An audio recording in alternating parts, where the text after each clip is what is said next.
Hey friends, what's up? Welcome back to Babylon Talmud. Today we're studying Daf Lamed Ches, Daf 38 of Masechta Beitzah. Friends, what can I tell you about Daf Lamed Ches? Well, the truth is we got a little bit of work to do on Daf Lamed Zayin.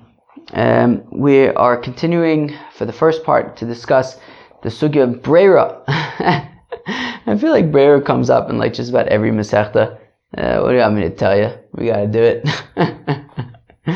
So, alright, so we start out talking about Brayra, then we get into some other things about Tchum Shabbos, which we're really going to be talking about for the next few days, Eruvei Tchumen, things like that, and then we get into certain sugyas about Bittul Barov, Min B'mino, Min B'sheino Mino. Anyways, we got a lot to do, friends. So let's jump in and Daf Lamed Zayin with Beis. So if you look 2, 4, 6 lines into the wide lines on Daf Lamed Zayin and Beis, Mayhave Allah. So how do we paskin? So if you remember yesterday at the end of the day, so there's machlokas between Rav and Shmuel about if you have two partners and they buy together a barrel of wine, also an animal. So let's focus on the barrel of wine. It's just a simpler one. So Rav says that they would be able on Yom Tov to divide up the wine in the barrel and take them, each one respectively, to whoever is Tchum Shabbos allows them to go. Because you could say Brayra. You could say that, well, the fact that Ruvain got the wine that he got and Shimon got the wine that he got, you can go back retroactively and say that when Shabbos, well, I guess Yom Tov, that when, because I guess if you're carrying it, Rosh Hashanah, let's say Yom Tov, that when Yom Tov started, so especially because we're talking about an animal also there, slaughtering. So when Yom Tov started, you could say, well, the wine that that Reuven was ultimately going to get was Kona Shvisa with him when Yom Tov started, and the wine that Shimon ultimately was going to get was Kona Shvisa with him when Yom Tov started. So we could say Brayra, where Shmuel says, forget about it. We cannot say Brayra, and therefore, who's to say that the wine that Reuven ultimately got isn't Shimon's wine? And who's to say that the wine that Shimon ultimately got wasn't Reuven's wine? And how can you be so sure that that each one could take it to wherever his Tchum Shabbos allows you to go? And therefore they can only take it to wherever their shared Tchum, wherever they could both go. Okay, so essentially it's machlokas between Rav, who says yes, we say Brayra, and Shmuel, who says we don't say Brayra. And now the Gemara wants to know, Mayhave Allah, so what do we say? Do we say Brayra or not? Rabbi Hoshaya Omer Yesh Brayra, Rabbi Yochanan Omer Ein Brayra. So Rabbi Hoshaya says, yeah, we could say Brayra. We can go back and say retroactively that when Yom Tov started, the wine that Reuven got was already in his possession, and therefore it was Kona Shvisa with him. He could take it wherever he can go, and whatever Shimon ended up getting was what he was supposed to get. Fine. Whereas Rabbi Yochanan says, no, we cannot say Brayra. Fine. Cool. And everyone remembers what Brayra is, right? Brayra is that kind of photoshopping thing to be able to go back in time and say, with the information that we know now, we can go back and plug it in at an earlier point in time, right? So in this case, the information that we know now is that Reuven has the wine that he has and Shimon has the wine that he has. So we can go back in time to when Yom Tov started and say that at that point also Reuven had this exact wine and Shimon had this exact wine, and their Eruv and their Tchum Shabbos should apply to this particular wine that they ended up getting. Fine. V'savar b'shaya is Brayra. Now comes the what's that called? Interrogation. Now we come to unpack this and say, does Rabbi Hoshaya really hold a Brayra? V'yatnan, but we learn in the Mishnah, Ameis Babai is Vlo Psochim Harbe. Friends, this is a Mishnah we've seen before, so maybe it makes it slightly easier, but no guarantees. You have a corpse in a house, and let's say it's a house that has 4 walls, and in each wall there's a door. So a house with 4 doors. It doesn't say that specifically that there are 4 doors, but I'm sort of explaining it by saying, imagine that there is a house that has 4 sides, and each side has its own door. And there's a corpse in the house, and all of the doors are shut. Now there, of course, is a halacha called sof tumalatzes, which means that being that sof tumalatzes literally means that the tuma is ultimately going to have to exit. And that being the case, what ends up happening is that what sof tumalatzes means is that Well, in this particular case, the corpse is going to have to exit through one of the doors.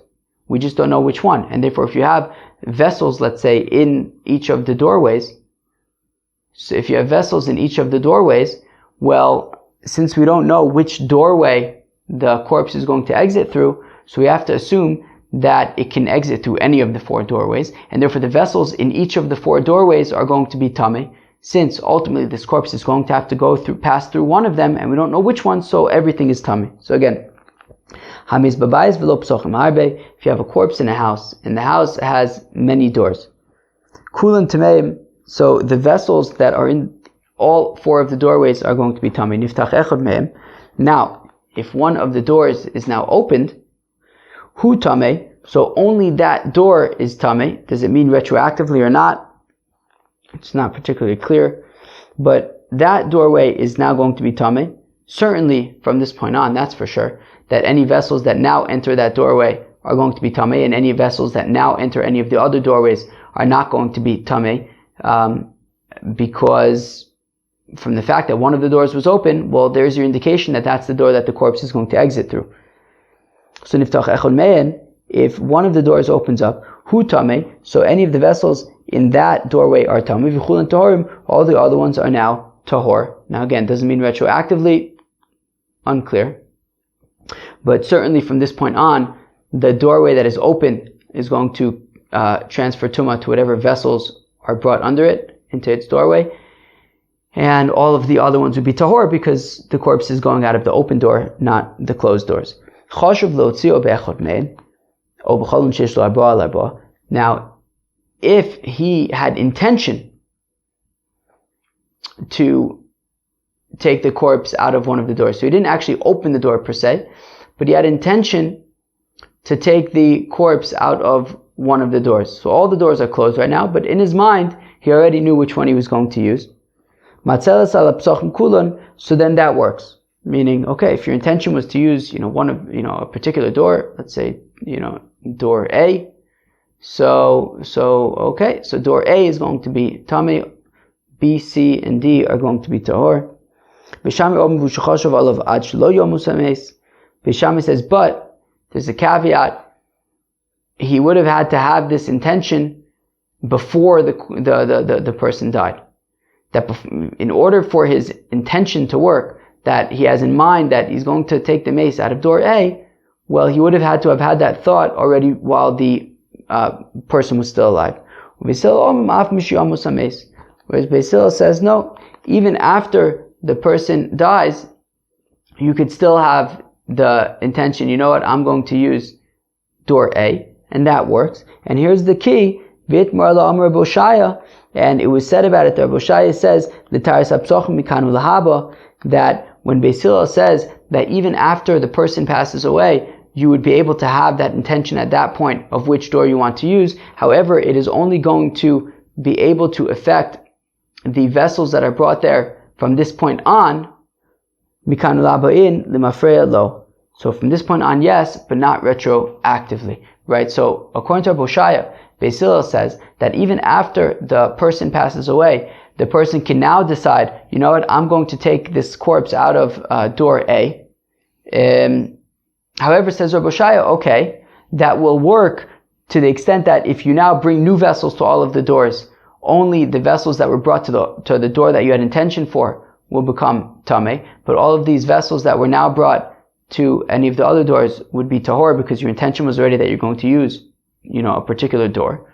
However, that wouldn't help for the things that were already in the doorways that already became tamei. We can't help that.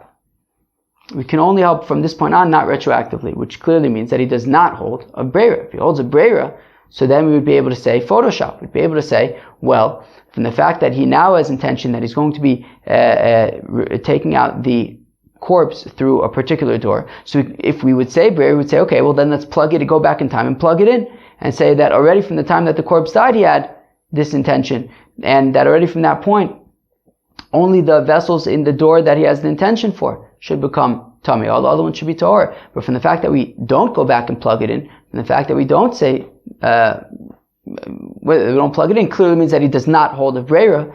So how could we be saying that Reb Hoshaya says yes, there is Brayra. Rabbi Yochanan says, no, there isn't Brayra. If we can see from this example that Rabbi Hoshaya does not hold of Brayra. Alright? Epoch. So the Gemara says, alright, easy solution, quick fix, switch it around. Rabbi Hoshaya, Amar Ein Brayra, Rabbi Yochanan, Amar Brayra. Okay, Rabbi Hoshaya is the one who says that we do not say Brayra, and Rabbi Yochanan is one who says that we do say Brayra. Well, let's see if that stands up to our scrutiny. Does Rabbi Yochanan hold a Brayra? Rabbi Asi says, Nim Rabbi Yochanan. Ha'achin shechalku lekuchis. I'm sorry, ha'achin shechalku lekuchis ein umachzirin zelaza b'yovel. That the brothers who divided up an inheritance, let's say you have 4 brothers, and their father died, and they're dividing up the inheritance. So says Rabbi Yochanan, that comes Yovel. Yovel, of course, is every 50 years. All property returns to its original owners. So says Rabbi Yochanan that when Yovel comes, the property that was divided up among the 4 brothers reverts, and everything goes back, to how it was, when the father died. Right? Whatever they divided up. So, Reuven got one field, Shimon got the other field. This all goes back and reverts at Yovel. Reuven no longer has his field, Shimon no longer has his field, etc. Now, if we would say Brayra, so then we would say, well, the field that Shimon gets from the inheritance, that Reuven gets from the inheritance, was his all along. It's what he was supposed to get. What Shimon got from the inheritance is what he was supposed to get in Levi and Yehuda, so on and so forth. And if that's the case, it should not go back at Yovel. Why should it go back at Yovel? They got the fields that rightfully belong to them. From the fact that we're saying that their inheritance, that when the father passed away and they divide up the property among the 4 brothers, and we're saying that it goes back at Yovel, clearly it means that, well, maybe Reuven got Shimon's field, maybe Shimon got Reuven's field, maybe Levi got Yehuda's field, etc. That we can't say for sure that each field that each person got was definitely the ones that he was supposed to get, definitely belonged to him. And therefore, because we're not sure that everyone got the right fields, so we're saying that it reverts at Yovel. So clearly then he doesn't hold of Brayra, because again, if Rabbi Yochanan did hold of Brayra, we would say, well, Reuven got the field he was supposed to get all along. The field that Shimon got was the one that he was supposed to get all along. And in that case, they would not revert at Yovel. From the fact that Rabbi Yochanan is saying that they do revert at Yovel means that clearly this wasn't exactly the field that rightfully objectively belongs to each of the brothers, and therefore we don't say Brayra, and therefore how could we be arguing that according to Rabbi Yochanan there is Brayra if we see from this example of the brothers that there is not Brayra? Alright, sounds like fun. So we say the Rabbi Yochanan Brayra, I'm going to read that again. Does Rabbi Yochanan really hold of Brayra? Rav Asi Rabbi Yochanan. Rav Asi says the name of Rabbi Yochanan, that if you have brothers that divided up an inheritance, they divided up the property of the inheritance, the kuchesein, they're just treated like regular people who did a business deal and purchased land, and they have to return it to each other at Yovel. And we have to sort of, redivide it up. Because who's to say that Reuven really got Reuven's field? Maybe Reuven got Shimon's field. Shimon maybe got Reuven's field, or Yehuda, or Levi, whatever it is. So we see that we don't say Brayra. Okay, so maybe we'll say, okay, fine. But maybe we could add another layer to this. Maybe. Okay, so we clearly see that when it comes to the brothers and the inheritance, Rabbi Yochanan does not hold of Brayra. But that's a deoraisa. Inheritance, halachos of Yerusha, of inheritance, those are dinim deoraisa. So maybe by dinim deoraisa, Rabbi Yochanan does not hold of Brayra. Maybe by derabbanans, like Tchumen, he holds of Brayra. And therefore, in our example of the wine, of the barrel of the wine, and Reuven gets his wine, Shimon gets his wine, maybe Rabbi Yochanan there, because Tchumen is derabbanan. Rabbi Akiva says it's deraisa, as we remember from Masechta Eruvin, from Masechta Shabbos. But we generally assume that Tchumen are derabbanan. So therefore, maybe by Tchumen, which are derabbanan, that's where Rabbi Yochanan does hold of Brayra. Okay. But is that really true? That Rabbi Yochanan holds of Brayra when it comes to dinim derabbanan? Ve'atani Eyo. Wow. But our friend Eyo teaches, as I pointed out, I think in Masechta Eruvin, we learned this sugya in Masechta Eruvin, Daf Lamed Vav, I remember after we learned the Daf Lamed Vav Masechet Eruvin, I remember I was here in Eretz Yisrael. I recorded that daf in the bedroom by the bathtub, and my grandfather. Remember, my grandfather he was in the Babylon Talmud WhatsApp group, and he liked the way that Babylon Talmud dissected the sugya of Brayra, so that was very nice. My grandfather was a good man. He learned with us in Babylon Talmud. He even wore the cap. I'll go upon him. So as I pointed out in that daf, that we have a friend here in Nachlaot named Eyo.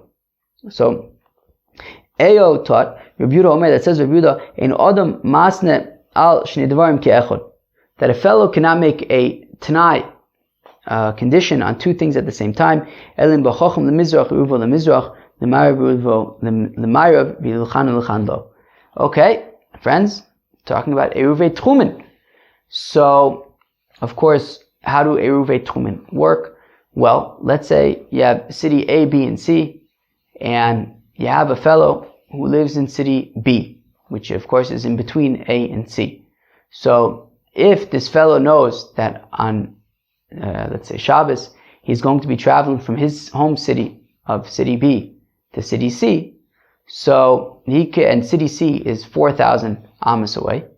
So he can put a Eruv Tchumen 2,000 amas outside of his city, of city B.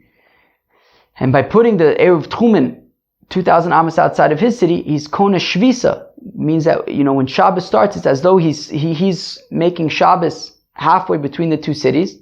And therefore his Tchum Shabbos is 2,000 amas in one direction of the Eruv and 2,000 amas in the other direction of the Eruv, for a total of 4,000 amas, and he can walk from his city B to city C, the full 4,000 amas, because it's as though he's making Shabbos halfway in the middle, which would give him 2,000 amas on either side. So now we're saying that. So says Rabbi Yehuda.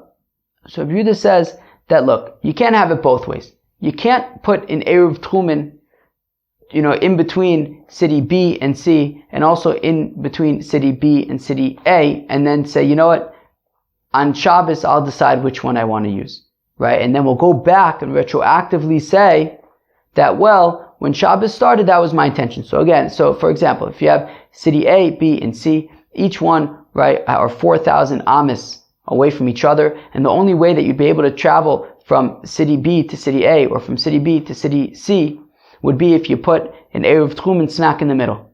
So we're saying, so it says Rabbi Yehuda, look, you can't have it both ways.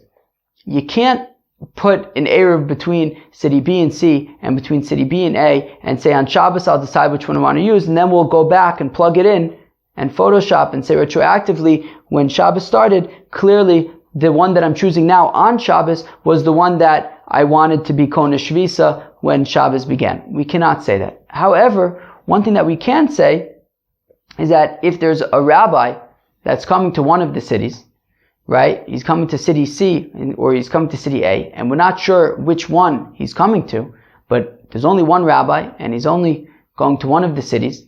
So what he can say is he can put out an Eruv Tchumen between city B and A, and between city B and C, and then say, look, I don't know if the rabbi is going to be in city A or in city C. I'll have to find out later.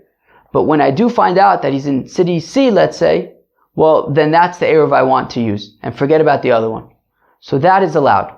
Okay? So if you would have two rabbis, one going to city A, one going to city C, and he puts out two Eruv Tchumen, one between city B and A, one between city B and C, he would not be able to say, look, I'll decide tomorrow which rabbi's shir I want to listen to, and whichever I decide, so then I'll use that Eruv Tchumen, and we'll go back and say that when Shabbos started, that's the one I wanted. That's not allowed. But if there's one rabbi who's coming to town, and we're just not sure if he's going to town A or if he's going to town C, and he says, look, I don't know which one I'm going to have to use, which town this rabbi is going to. So he says, look, I'll put out in Eruv Tchumen between B and A and between B and C, and when I find out if he's in city A or in city C, I'll then say, okay, well, whichever Eruv I need to get to that city, I'll use that one. That would be okay. V'avinan ba, says the Gemara at the top of Lamed Ches. It's crazy to think that we're 20 minutes into the daf and we're first just starting daf Lamed Ches, but okay, as I get this. And we ask, and we ask, well, how come when we have the rabbi, when we have one rabbi in city A and one rabbi in city C, how come he can't just decide on Shabbos which one he wants to use? There ain't Brayra. Because, well, we don't hold a Brayra. We can't just say that I'll just choose on Shabbos which rabbi's shir I want to listen to, and then I'll rely upon that Erev Tchumen and plug in retroactively that that's the one that was Konesh Shvisa when Shabbos began. But then Mizrach U'Ma'ariv, Nami ain't Brayra. But then why should it matter? Why should that be any different than when there's one rabbi and we just don't know which city he's going to be going to? Right? So you have this guy, he lives in city B, he knows that the rabbi is coming. We don't know if he's coming to city A or if he's coming to city C. So he puts out an Erev Tchumen in both directions, right? And he says, look, when I find out that the rabbi ultimately ended up going to city C, so then I'll use that Erev. So we seem to be saying that that's okay. But why should that be okay? Isn't it the same question? Isn't it the same question of Brayra? That when Shabbos started, he didn't know if the rabbi was going to be going to city A or going to be going to city C. So there's no, when Shabbos started, which Eruv was Konesh Shvisa? When Shabbos started, was it the Eruv between A and B or the Eruv between B and C? Which one was Konesh Shvisa? We don't know. The rabbi wasn't yet at the city yet. So how can we know which one was Konesh Shvisa? So the only way for this to work is that when we find out that the rabbi ultimately ended up going to city C or whatever it is, so then we can then plug it in and say that, okay, well then I guess when Shabbos started, the Erev between B and C was the one that should work. So what's the difference if we have two rabbis, one in city A and one city C, where we say that you're not allowed to decide the next day who you want to listen to, and then we'll plug it in retroactively. We say you can't do that. Yet when it's only one rabbi, we seem to be saying that, okay, when you find out that he ended up in city C, you can use the Erev between city B and city C. But isn't it the same Brayra? Fact of the matter is, when Shabbos started, nobody knew where this rabbi was going to be. So how could we rely upon that Erev? Wouldn't it require us to go back in and plug things in retroactively? So Rabbi Yochanan explains this dilemma by saying that, no, it's talking about where the rabbi was already in one of the cities when Shabbos began, you just didn't know which city it was. Meaning when Shabbos began, this rabbi was already in city C. You just didn't know that. But the fact of the matter is, the rabbi was already in city C when Shabbos began, and therefore, because your stipulation was, whichever city this rabbi is in, that's the Erev that I want to work, well, the rabbi was already in city C, which means that when Shabbos started, the Erev that was between city B and C was Konesh Shvisa. That this fellow, it's as though he was spending Shabbos, where his Erev was, 2,000 amas outside of his city, halfway between city B and C. So therefore, it's that Erev that was Konesh Shvisa because the rabbi was already there. He didn't know that. The guy in the city didn't know that yet. But the fact of the matter is, when Shabbos started, this rabbi was in city C. This Erev that's between city B and city C works because that was one that was Konesh Shvisa. If the rabbi wasn't yet there yet, and we don't know if he'll end up going there, so then when Shabbos starts, how could this Erev be Konesh Shvisa? Where's it being Konesh Shvisa? The rabbi isn't in any particular city yet. But if the rabbi is already in the city when Shabbos starts, so the Erev that's between city B and city C is going to be the one that's going to be Konesh Shvisa. So what do we see? So we see that Rabbi Yochanan is not relying upon Brayra at all, even by Tchumen, which is the Rabbanon. He's saying that the only reason why it works when he says, look, if the rabbi goes to city C, I'll use that Erev, or if he goes to city A, I'll use that Erev, is because the rabbi was already in that city when Shabbos started, so Memela, that's the Erev that works. But we can't say Brayra, we have to have hard, cold facts. So we see that Rabbi Yochanan does not hold a Brayra, both by the Oraisas, as we saw by the inheritance, and by the Rabbanans, as we're seeing by Tchumen. So really don't flip around Rabbi Yochanan and Rabbi Hoshaya. Rather, Rabbi Hoshaya says that we do say Brayra. Rabbi Yochanan says that we do not say Brayra. That when Rabbi Hoshaya does not hold of Brayra, as we saw by as we saw earlier, that when there's a house with a corpse in it, Rabbi Hoshaya does not hold of Brayra. Right? He says that according to Beis Hillel, who says that your intention for which door to use can work, that's only from this point on, not retroactively. That's by D'Oraisa. That's by Tum and Tyra, which is D'Oraisa. But by D'Rabbanans, like Truman, he would hold a Brayra. And therefore he would say, by the situation of the barrels, he would say Brayra, and that the wine that Reuven gets is the wine he was supposed to get, the wine that Shimon gets is the wine that he's supposed to get, and they could take it to their own respective Truman. And therefore, so by the Rabbanans, Truman, Rabbi Oshaya would say Brayra. Darish Marzutra halacha Rabbi Oshaya, and Marzutra expounded that the halacha is like Rabbi Oshaya, that we would say Brayra by the Rabbanans. Omar Shmuel, says Shmuel, Shorshal Patom, if you have an ox that belongs to a fattener, you have a fellow, he fattens up oxen, and it's very nice. And because he fattens up, so he fattens up oxen, and then he sells them to people. So it's like, it could be like anybody's tchum. So meaning, let's just use city A and city B. You have a fattener of oxen who lives in city A. Now he knows that on Yom he's the fattener. This is what he does. People come to him to buy oxen, maybe even from other cities. Like, this is his profession. People come to him to buy oxen.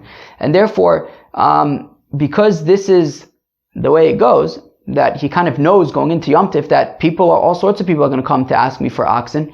And therefore, he knows in advance that whoever comes, it'll just be based on wherever those people could take it. He knows that he's not planning on holding on to these oxen. And therefore, even if somebody comes from a different city, city B, so then that fellow can take his, so let's say you have city A and city B and they're 4,000 amos away from each other. So even if this fattener who lives in city A didn't make an Eruv Tchumen, and therefore he can only take it 2,000 amos out of the city, which wouldn't be quite, they would only make it halfway to city B. But a fellow made an Eruv Tchumen, and he can go from city B where he lives all the way to city A, and he gets an ox from this fattener on Yom Tif. He could take it back to him to city B where he lives, because he can rely upon his own Eruv, because that's kind of like, that's how it works with fatteners, that they know that ultimately this ox is going to be in somebody else's possession by the end of Yom Tif, and therefore it goes based on their tchum, the tchum of whoever gets it. But let's say you have somebody who does things somewhat differently, which is a shepherd, which is that he raises his own, let's say, sheep, and he doesn't necessarily have a big business where lots of people come to him and buy stuff, but he'll sell to neighbors or sell to people in the city. So in that case, so if somebody comes from outside of the city, that's sort of not a very regular thing for somebody to come outside of the city and to find this shepherd, because the shepherd doesn't really, sell too often to people out from outside the city. It's mostly local. And therefore, anybody who buys from this shepherd, so you could take the animal as far as the tchum of that city, but not further than that. And if somebody comes from outside of the city, let's say it's 4,000 amos away, and they made their own tchum Shabbos, or tchum for Yom Tif, whatever, so then still they would only be able to take the animal 2,000 amos, because since the shepherd doesn't usually sell, he's not like a big meat seller, just kind of local kind of stuff, so you wouldn't be able, so the tchum is defined by the city where the people usually buy, the local people buy, not by whoever buys it from wherever they might be. Fine. Hashol klimi chaver me'erev Yom Tif, if Reuven borrows a vessel from Shimon on Erev Yom Tif, so then, right, so Reuven borrowed a vessel from Shimon on Erev Yom Tif, so the tchum is defined by Reuven, the borrower, because he borrowed it already from the day before. When Yom Tif started, it was in Reuven's possession. Pshita, isn't this obvious? Well, we're talking about a situation where Shimon only delivered it to Reuven on Yom Tif. So they made the arrangement before Yom Tif, but it was only delivered on Yom Tif, and the Chiddush is that even so, it's governed by Reuven's tchum. I may have thought to say, I may have thought to say, well, since it was only delivered to Reuven on Yom Tif, maybe it should be defined by Shimon's tchum, because after all, it was in Shimon's possession, technically, physically, when Yom Tif began. That since they already made the arrangement before Yom Tif, so then it's governed by Reuven's tchum, not by Shimon's tchum. Rabbi Yochanan, and this supports Rabbi Yochanan, that says Rabbi Yochanan, Ashol kli mechaver me'erev Yom Tiv, if Reuven borrows a vessel from Shimon on Erev Yom Tiv, afal pi shelo nisanolo ela b'Yom Tiv, even though Shimon only delivered it to Reuven on Yom Tiv, harei krag le'ashoel, the tchum is going to be defined based on Reuven's tchum, not based on Shimon's tchum. B'Yom Tiv krag le'amashil, but if Reuven only borrows the vessel from Shimon on Yom Tiv, so then the tchum is defined by Shimon, who was in full possession of the vessel when Yom Tiv started. Pshita is nesabius, l'tzucha derogil v'shol mine. Well, the chiddush here is that Reuven borrows vessels from Shimon, or maybe even this particular vessel from Shimon, all the time. So may have thought, since Reuven borrows his vessel from Shimon all the time, so maybe even though Reuven only technically went to Shimon's house on Yom Tiv, it could be assumed that this was going to take place already from before Yom Tiv, so maybe it should be based on Reuven's Tchum Shabbos Komash Milon, Meimar Omar, so Komash Milon, that, well, Shimon is going to say to himself, well, how come Reuven didn't come to me in advance? Maybe Reuven found somebody else to borrow from, and he's going to go to that fellow. And therefore, we cannot assume that it's just based on that we cannot assume that this transaction, that this borrowing is a given. And therefore, we can't just say that even though Reuven only borrowed it, ended up going to Shimon to borrow it on Yom Tiv, we can't say, well, since Reuven borrows from Shimon all the time, it's as though it was in Reuven's possession from before Yom Tiv. No, we don't say that. We say that Shimon's thinking maybe Reuven found somebody else to borrow from, and therefore it's not going to be in Reuven's possession when Yom Tiv begins, and therefore it's going to be governed by Shimon's tchum, not by Reuven's tchum. All right, friends. Now we get into a whole sugya of batel berov. All right, here we go, friends. You ready? Let's do it. We also said that if Rachel borrows salt and water from Leah, and she makes it into a bread, so that bread can only travel as far as both Rachel and Leah can go. All right? So when Yom Tov started, the salt and the water was in the possession of Leah, and therefore we can take the salt and the water as far as Leah can go. When Rachel now borrows the salt and the water from Leah, so now Rachel can go wherever she can go. But the salt and the water that was in Leah's possession when Yom Tov began, so that can only go as far as Leah can go. And therefore, ultimately, this bread that was made with the ingredients, with Leah's salt and water, Rachel can only take around this bread as far as both she and Rachel, to places where both she and Rachel can only take this bread to places where she and Leah can go. Kisalik Rabbi Abba. Now, when Rabbi Abba moved to Eretz Yisrael, as we learned in Masechta Brachos, so he made a shtickle prayer to the Eibishter, and he says, look, I'm going to a place where I don't know the people.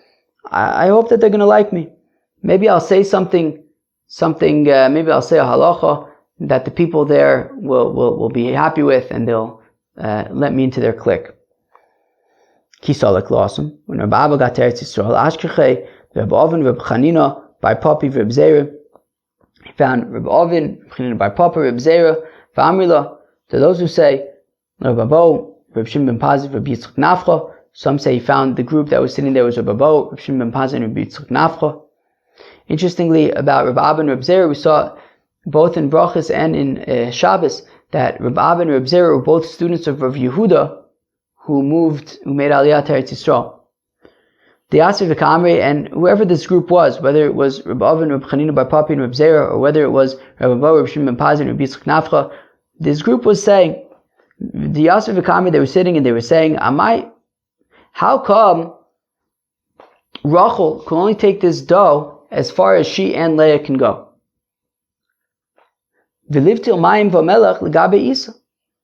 don't we say that the water and the salt should be bottled, should become nullified to the rest of the dough, and therefore it's as though it doesn't exist, and forget about Leah.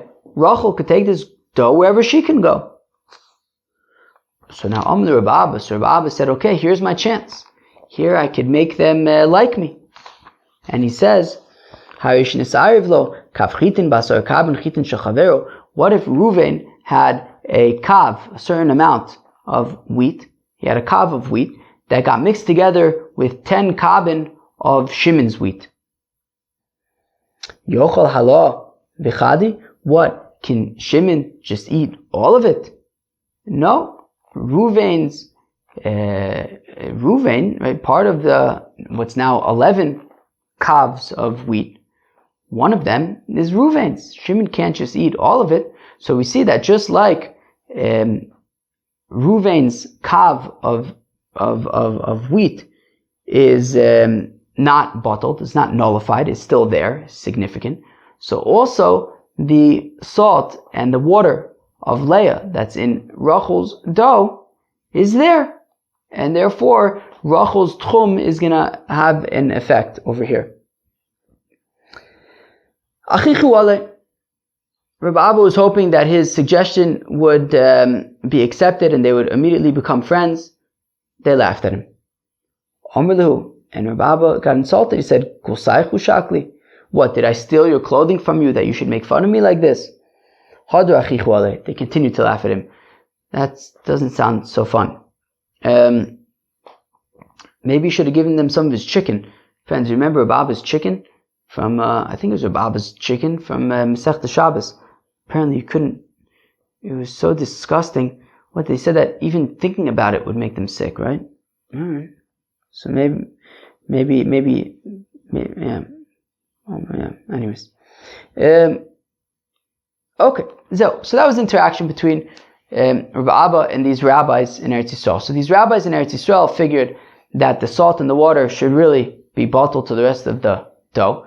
Rabbi Abba wanted to argue that no, the Mishnah is correct and the salt and the water is not bottled to the rest of the dough, just like Reuven's wheat would not be bottled to all of Shimon's wheat. Okay, fine.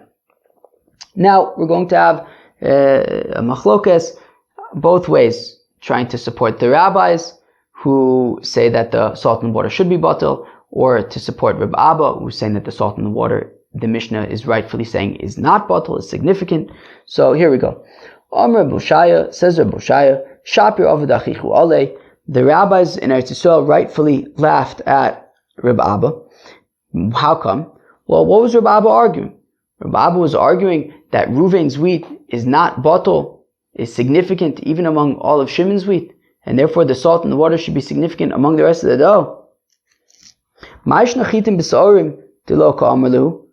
How come Rabbi Abba chose his words carefully? How come Rabbi Abba specifically said that we're talking about a kav of Reuven's wheat that gets mixed together with 10 kabin of Shimon's wheat? What if it was a kav of Reuven's wheat that got mixed together with 10 kabin of Shimon's barley? What if it was two different items, two different types of grains? Which would be one type in a different type.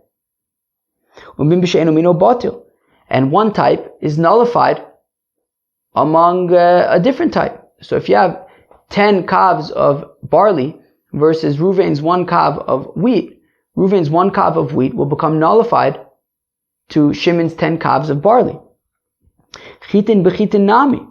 Well, that being the case, also when it comes to Reuven's one kav of wheat that gets mixed together with Shimon's 10 kavs of wheat, which is all the same species, okay, granted that according to Rabbi Yehuda, min bimino, that when it's all the same species, it's not bottle, but the Rabbanan mevatel bottle.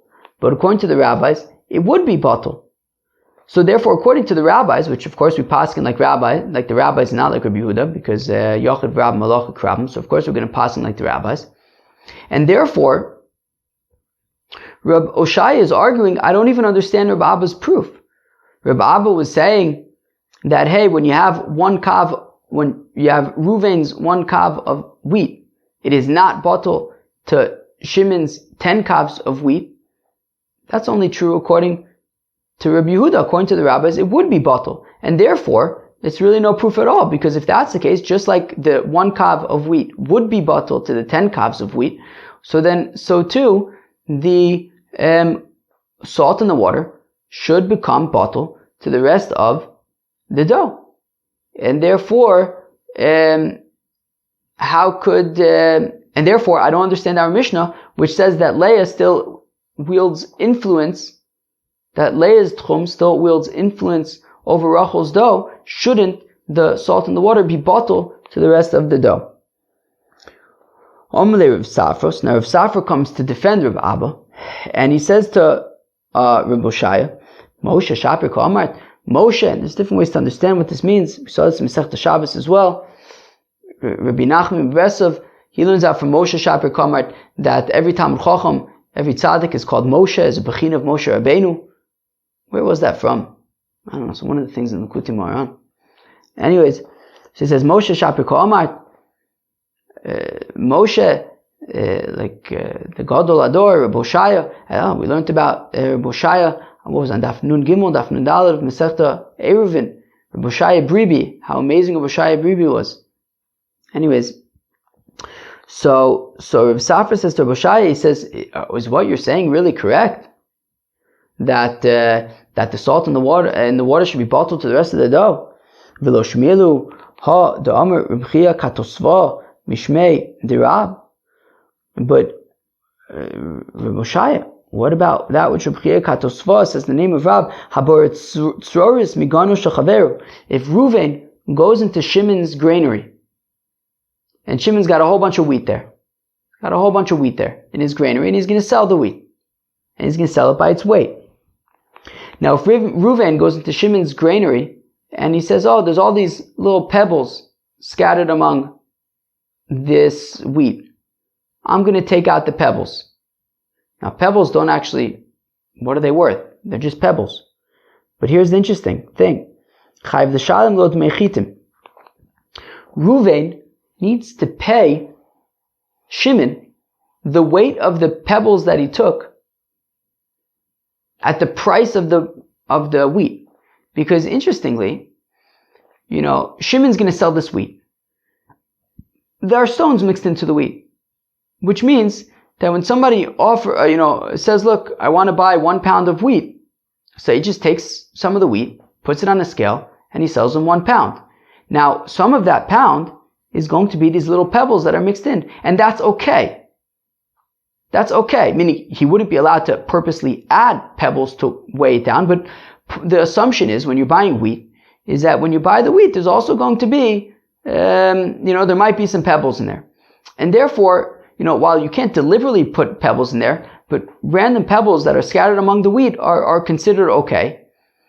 And therefore, they contribute ultimately to the price of the wheat that's being sold. So when you buy 1 pound of wheat, part of that is really going to be pebbles. And if Reuven goes into Shimon's granary and removes all of the pebbles, that essentially means that when somebody buys a pound of wheat, Shimon needs to now put more wheat onto the scale so it'll be a pound, which means that by Reuven removing these pebbles, even though pebbles themselves are worthless, actually it's costing Shimon the price of more wheat, because he now needs to give the buyer more wheat where he would have had to give less wheat because the stones would have been contributing to the weight. And therefore, Reuven, even though stones themselves don't have any value, but in context, they actually are being sold at the price of wheat. And therefore, Reuven needs to pay Shimon for the stones, for the pebbles that he took, weigh the pebbles that he took and pay Shimon for them,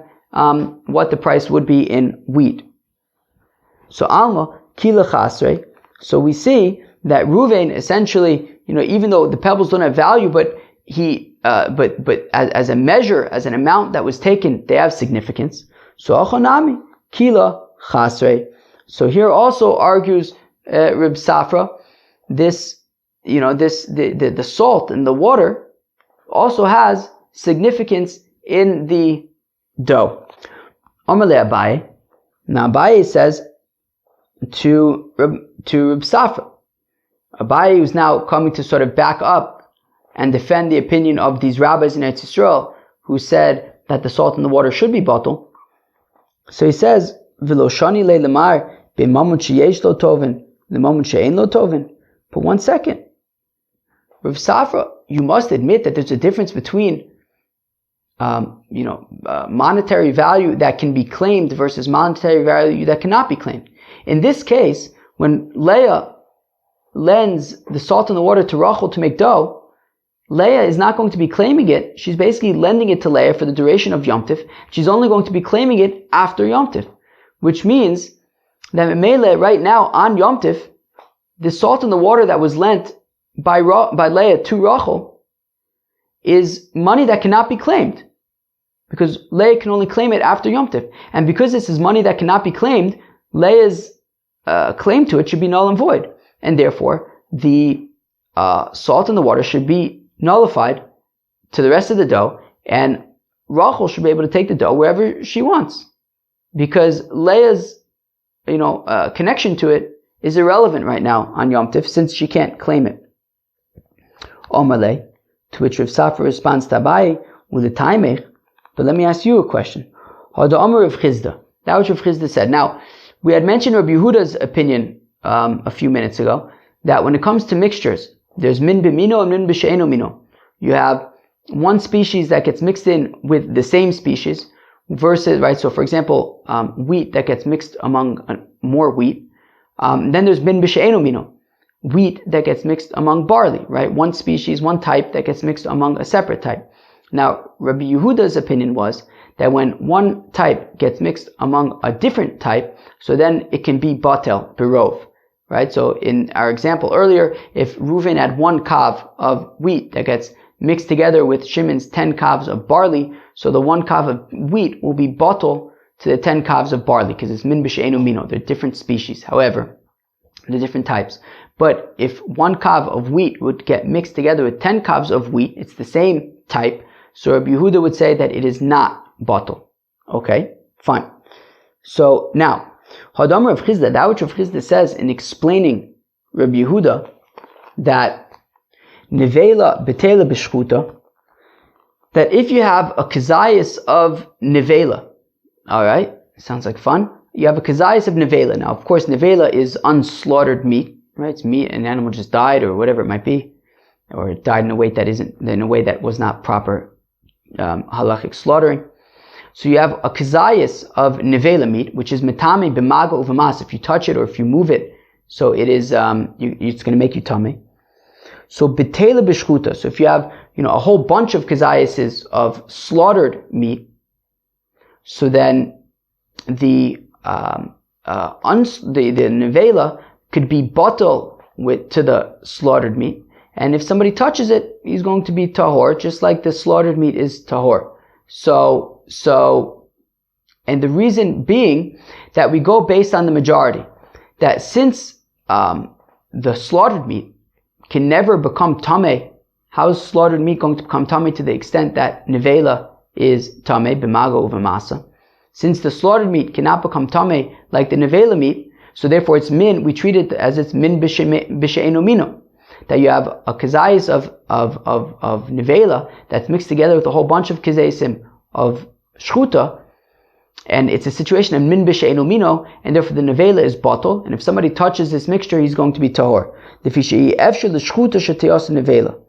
Because shchuta can never become like the nevela in terms of its tuma status, and therefore it's min b'she'eno mino, and the nevela is batel to the shchuta.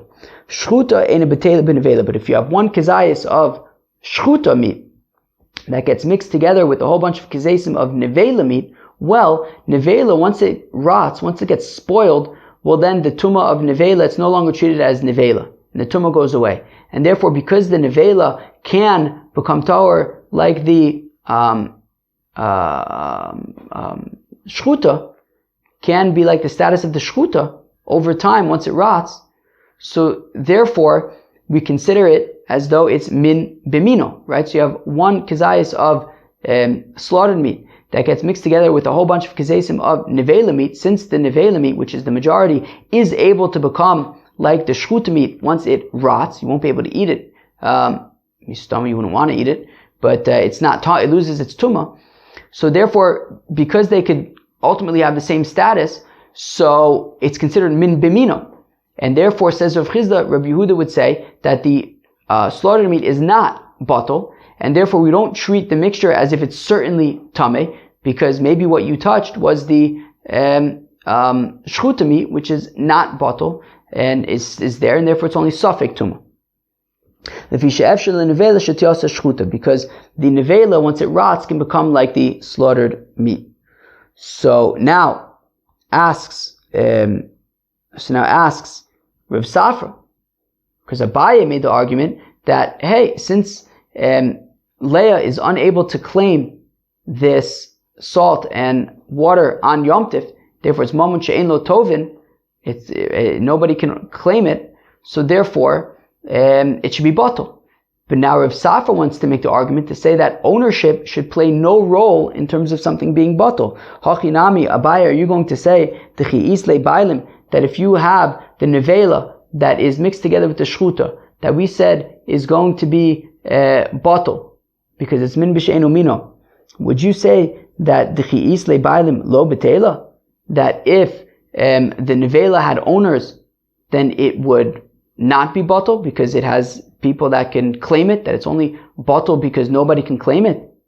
And if you're going to say yes, it's only batal because there's nobody to claim it, but if there was an owner and somebody to claim it, then it would not be batal. But Tanya, 1 second, we learn in the Beitzah, Rabbi Yochanan ben Nuri says, Rabbi Yochanan ben Nuri cheftzei hefker konen shvisa, afal pi she'ein lo bailim dom k'mi she'esh lo bailim. Let's read that again. That is Gemara that we learned in Masechta Eruvin. That says Rabbi Yochanan ben Nuri that cheftzei hefker, if you have an ownerless object in the middle of nowhere, konen shvisa. Well, if you find it on Shabbos, you can only take it as far as you can go. Right? Maybe on Yom Tov where you can carry Rosh Hashanah, whatever it is.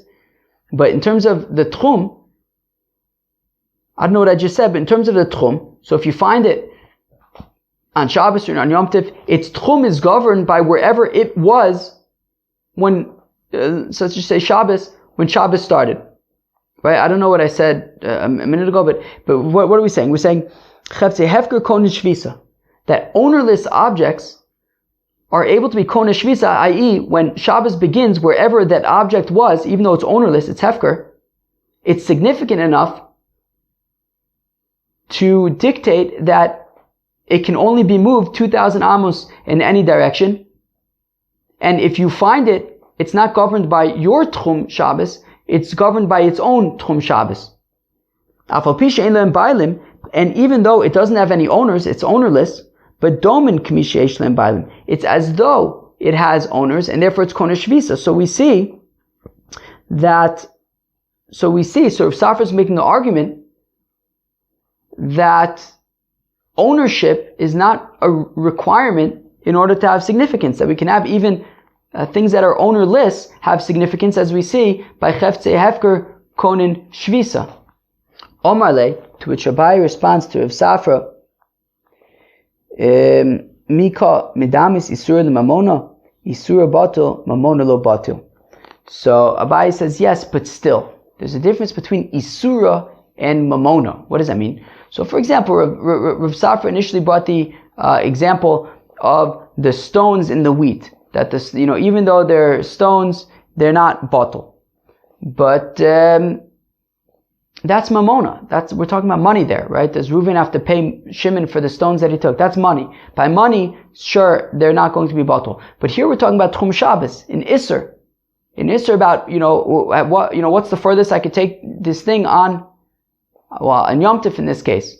So we're not talking about any monetary thing. We're talking about the Isser of where I can and can't take, the prohibition of where I can and cannot take this dough. And in that case, argues Abaye, the salt in the water should be batal. Whereas by mamona, by monetary things, the stones in Rav Safra's example are not batal, but by prohibitions, by isura, the salt in the water should be batal. So, fact the Gemara, v'taim amai. Well, if that's the case, that the water and the salt should be batal, well, then how come the Mishnah says that the salt in the water is not batal? And Leah's tchum still dictates where Rachel could take her bread.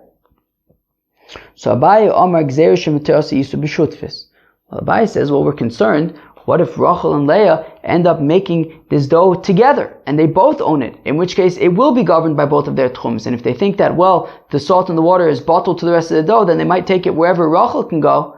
But that wouldn't really be true in that case. So out of concern for when they make the bread together, so we say that, still take into account Leah's tchum Shabbos, or in this case Yom Tov.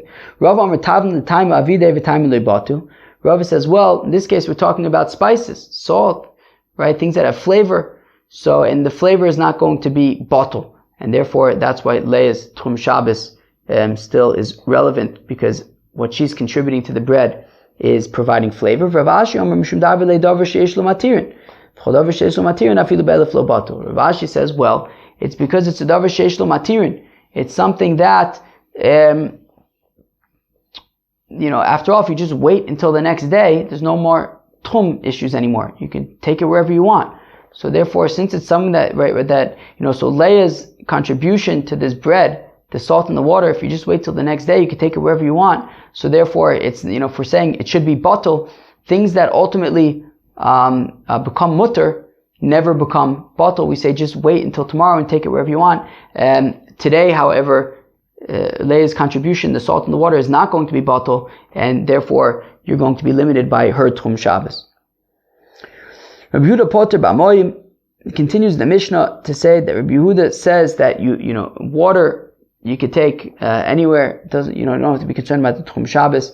Maim in melach lo. So does this imply that water you could take anywhere? Don't worry about whose Tchum Shabbos it is. But we learn in a Beitzah, right? So water. You can take it anywhere, but salt is limited by Tchum Shabbos. Right, by let's say Leah's Tchum Shabbos. V'atani Rabbi Yehuda Omer, we learn in the Brayra, Rabbi Yehuda says, Ma'im v'melach b'teilin, that water and salt are bottle ben be'isa ben b'kedera, whether in a dough, whether in a pot. So how come Rabbi Yehuda is saying that salt is not bottle in our Mishnah, or implying at least that salt is not bottle? We have a Brayra where Rabbi Yehuda says that both water and salt are bottle, both in a dough and in a pot, in like a stew. So we say it depends. If it's very thin salt, so then we'll say that it is bottle, like in the Brayra. But if it is like thicker salt, so then we'll say that it is not bottle. We learn in the Brayra, Rabbi Yehuda Omer, Mayim v'melach b'teilin be'isa. We have a Brayra that says that Rabbi Yehuda says that water and salt are bottle in a dough, ve'ein b'teilin b'kedera, but they're not bottle in a stew. We had said a minute ago that water and salt are both bottle in a stew and in a dough. But over here we're saying that it's bottle in a dough, but not in a stew, because of all the liquid. Lokasha ba'ave abaraka. So it depends if it's thick or if it's thin. So a dough which is thick and you don't see the water, so it's going to be bottle there. But if you have a stew where you can mamish see the water, so then Leah's water is not going to be bottle in that case, because you can mamish see her contribution. You can see it, so therefore it's not bottle. Friends, that was daf lamed ches in Masechta Beitzah. That was some daf. It was very involved. I mean, granted, we had a whole bunch to do from Masechta, from daf lamed zayin also. Yeah, it's kind of a funny call when you have such it took us 20 minutes just to finish what we had left from daf lamed zayin. Sometimes at the end of the daf, when there's like a real complicated sugya, it's hard to kind of jump into a real complicated sugya after you've been kind of making your way through the daf, and then to have a whole deep sugya at the end there. So we kind of started with it today, but it definitely took us a while to kind of dig ourselves out of Masechta of daf lamed zayin. But anyways, so the daf started off with trying to understand. So what ultimately is the halacha regarding Brayra?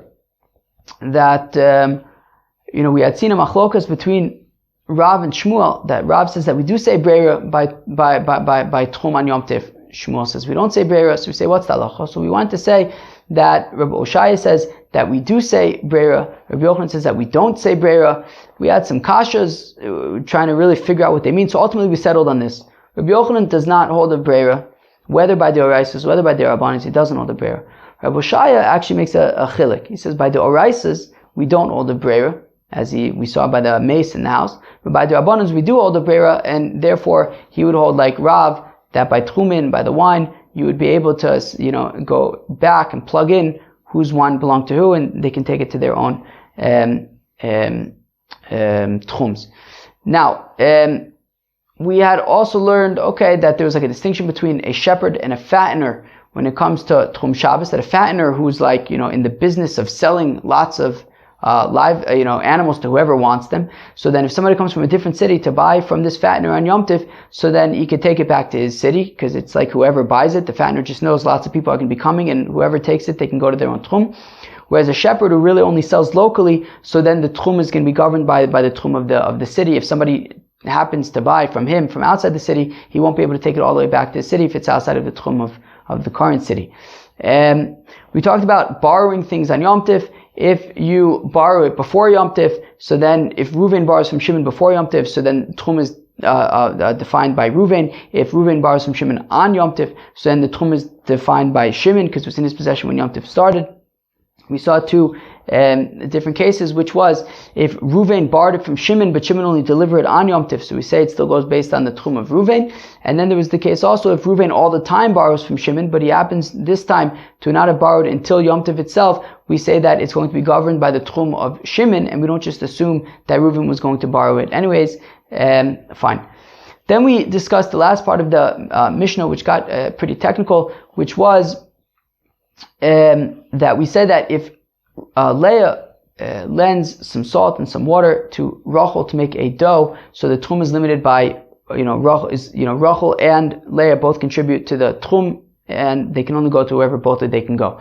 The rabbis in Eretz Yisrael were kind of assuming that, but shouldn't the salt and the water be bottled to the rest of the dough? And Rabbi Abba wanted to argue that it should not be, and then a whole kind of discussion ensued. Rabbi Oshaya jumped in, Rabbi Safra, Abaye, going back and forth of should this salt and water be bottled, shouldn't it be bottled. Along the way we saw an interesting machlokas of things being bottled barov in general, that we saw that Rabbi Yehuda's opinion is that when it comes to min b'she'eno mino, right, different types, so then they could be bottled barov, but min b'mino, if it's all the same type, then it's not bottled barov. However, the rabbis argue and say that even when it comes to min b'mino, when it's the same type, it is still batal barov. And ultimately we answered the Mishnah, so if, ultimately we ended up that it's hard to understand why our Mishnah would say that Leah's salt and water is not batal. Shouldn't it be batal? So Abai says, well, we're concerned that Rachel and Leah might end up making a dough together, in which case, both of their tchums would contribute. And out of concern for that case, we say that even Leah's tchum will contribute. Rava says, well, the salt is imparting flavor. And because it's imparting flavor, it's not batal. And Rav Ashi says it's a davar sheish lo matir, and if you just wait until tomorrow, you could take the dough wherever you want. And therefore, it's not going to be batal at all. Those are really the main sugyas of today's daf Lamed Zayin. Hope you enjoyed it. Cheers.